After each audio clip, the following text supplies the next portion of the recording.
பெண்களின் உறுதி மற்றும் தியாகத்தை பிரதிபலிக்கும் ஜியேஷ்டா பூர்ணிமா விரதத்தை பற்றி இந்த பதிவில் காணலாம்.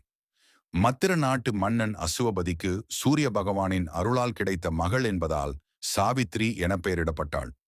நாட்டை எதிரிகளிடம் இழந்த சால்வ நாட்டு மன்னர் துய்மசேனன் தன் மனைவியுடன் காடுரை வாழ்வு மேற்கொண்டிருந்தார்.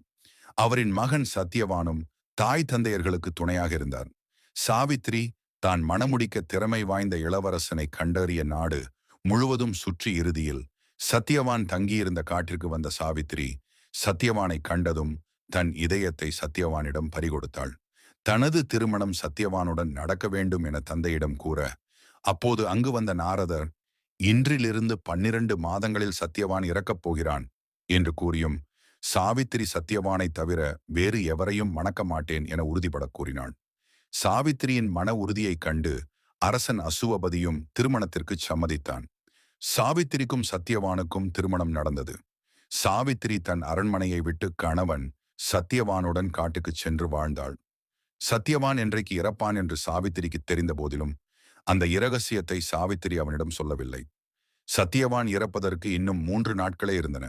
அந்த 3 நாட்களும் உணவும் உறக்கமும் இன்றி கடும் விரதம் மேற்கொண்டாள் சாவித்திரி. இறுதி நாள் இரவெல்லாம் உறங்காமல் கண்ணீர் மல்க கணவனின் நீண்ட வாழ்விற்காக பிரார்த்தனைகள் செய்தாள். அடுத்த நாள் விறகு வெட்டச் செல்லும் கணவன் சத்தியவானுடன் சென்றாள் சாவித்ரி. காற்றிற்குச் சென்ற சிறிது நேரத்திற்கெல்லாம் சத்தியவான் சாவித்திரியின் மடிமீது தலை வைத்து உயிர் துறந்தான். அப்போது சத்தியவானின் உயிரை அழைத்துச் செல்ல வந்த யமதூதர்களால் சாவித்திரி அமர்ந்திருந்த இடத்தை நெருங்க முடியவில்லை. எனவே யமனே நேரில் வந்து சாவித்திரியை பார்த்து, சத்தியவானின் உயிர் பிரிந்த உடலை விட்டுவிடு, மரணம் மனிதனின் விதி என்றதும் சாவித்திரி சத்தியவான் உடலை விட்டு விலகி நின்றாள்.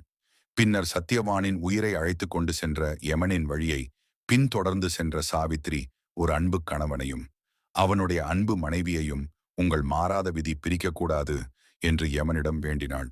சாவித்திரியின் பதிபக்தியை கண்டு பாராட்டிய யமதர்மராஜன், ஏதாவது ஒரு வரம் கேள் என்றார்.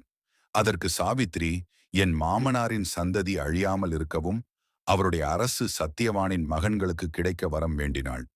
இதை கேட்ட யமதர்மன், உன் கணவன் மீண்டும் உயிர் பெறுவான், உன் குழந்தைகள் அரசாழ்வர், உன் அன்பு மரணத்தை வென்றுவிட்டது, உண்மையான அன்பிற்கு முன்னால் மரணதேவனான நான் கூட ஆற்றலற்றவன் என்பதற்கு நீ சான்று பாராட்டினார். இந்த கதையின் அடிப்படையிலேயே ஜேஷ்டா பூர்ணிமா விரதம் நடைமுறைப்படுத்தப்படுகிறது.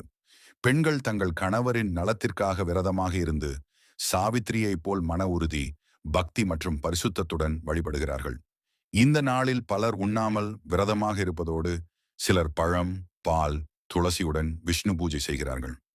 இந்த வீடியோ உங்களுக்கு பிடித்திருந்தால் like, share, comment and subscribe பண்ணுங்க. நன்றி.